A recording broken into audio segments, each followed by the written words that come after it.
Have you ever been standing in the bathroom getting ready for work in the morning and suddenly hear a loud crash and wonder, what on earth has my child just done?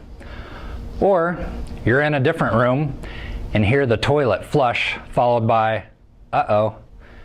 These are common sounds parents experience while raising children. And did you know kids can be teachers? Believe it or not, I actually learned things from being a parent. Like I didn't know that a king-sized waterbed will fill the basement of our home exactly 1 inch deep. I just didn't know that. And I didn't know that when your child is laying on the floor of the living room, throwing a baseball up at the ceiling fan, that they can actually get a hit off of the ceiling fan and use it like a baseball bat. I didn't know that. And I also didn't know that the kitchen window, even though it was double pane, does not stop a baseball hit off of the ceiling fan. Now, as my wife Jennifer and I raised our 3 children in our laboratory that we like to call home, we've enjoyed watching the kids problem solve through exploration. What we've created is an opportunity for them for the use of critical thinking or recognizing the absence of it. A major focus in school systems today is critical thinking, but also in the field of STEM. For those of you unfamiliar with the acronym STEM, it stands for Science, Technology, Engineering, and Mathematics. And in just a few moments, we will discuss the importance of STEM in our school systems, as well as methods used to teach unrestrained innovation. But first, I want to give an overview of STEM in today's Air Force and why it's important. Innovative and technically savvy airmen are essential to successfully executing a mission. Science, technology, engineering, and mathematics are a part of every mission we do.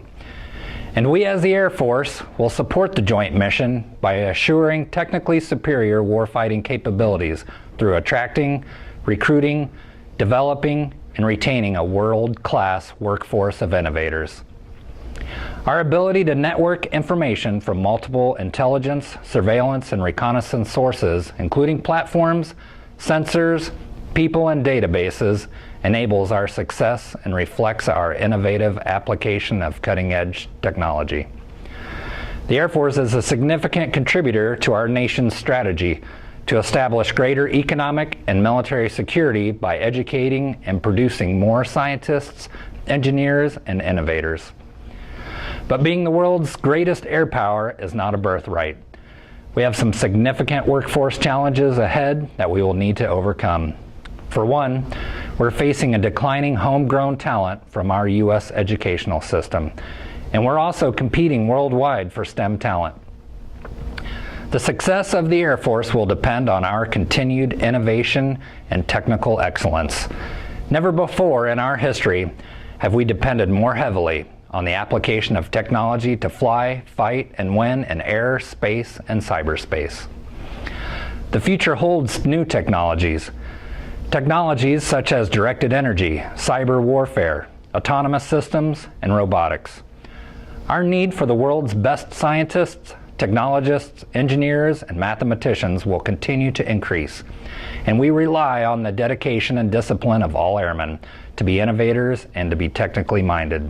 In order to sustain the Air Force heritage of technological superiority, the Air Force must relentlessly seek the best innovators and technical solutions to increase mission readiness and capabilities for the warfighter.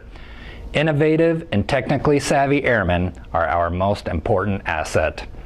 Now, to introduce an individual who's down in the trenches with children each day teaching STEM. She's also an RPA pilot for the Air National Guard. Please welcome my wife, Jen. She'll discuss more about STEM education and where the Air Force may want to focus its attention for future recruiting efforts. So, how can we develop the talent needed to build our future Air Force? I think the answer lies in STEM education. STEM, as Mark said, is made up of 4 subjects. Let's look at each. Science, the study of topics within the fields of physics, biology, chemistry, and physical science. Technology, using new equipment to measure, record, or assist in experiments. The more exciting areas of computer science, coding, and robotics. Engineering, the process of brainstorming, building, and testing a solution to a problem. And math, measurement, analysis, sequencing, patterns, geometry, and algebraic formulas. Now, by adding an A for the arts, the acronym becomes STEAM, which enhances those disciplines of STEM by bringing in additional and artistic aspects. It adds imagination, creativity, and ingenuity to make a beautiful engineered solution. I want to clarify that STEAM does not replace arts instruction. Rather, it's the integration of and the enhancement with the arts. For example, design of the product itself, or a fitting logo, adding music and sound, creative marketing, using technology and communication skills like public speaking, persuasive and technical writing. STEAM, with the integration of the arts, adds modernization and more depth to STEM. STEM education should ideally begin in preschool because it provides a great foundation of skills, building science foundational knowledge, increasing technological literacy, applying math skills, and solving real-world problems using critical thinking and collaboration. With younger students, it's beneficial to teach STEM concepts and processes using an engineering focus. It's a fun and hands-on format to engage, inspire, and empower boys and girls in STEM fields. Coding is another great way to teach STEM concepts. In fact, coding is becoming recognized as a fundamental literacy that should be introduced in early elementary and built upon, just like reading and math. It teaches problem solving, sequencing, recognizing patterns, and conditional logic. Now, in middle and high school, students must have access to high-quality learning opportunities in STEM-related subjects. Specialized classes offered as electives, as well as clubs or teams that can deep dive into specific STEM subjects. In order to ensure that students participate in these opportunities, they have to still be interested in those subject areas. And studies have shown that students decide as early as 2nd and 3rd grade whether they like and think they're good at math and science. We can't wait until their teenage years to capture their interest, and what we've been doing isn't enough. In a 2015 study, the Program of International Student Assessment ranked 15-year-old U.S. high school students 25th in science and 40th in mathematics out of 71 participating countries. We need to overcome these challenges.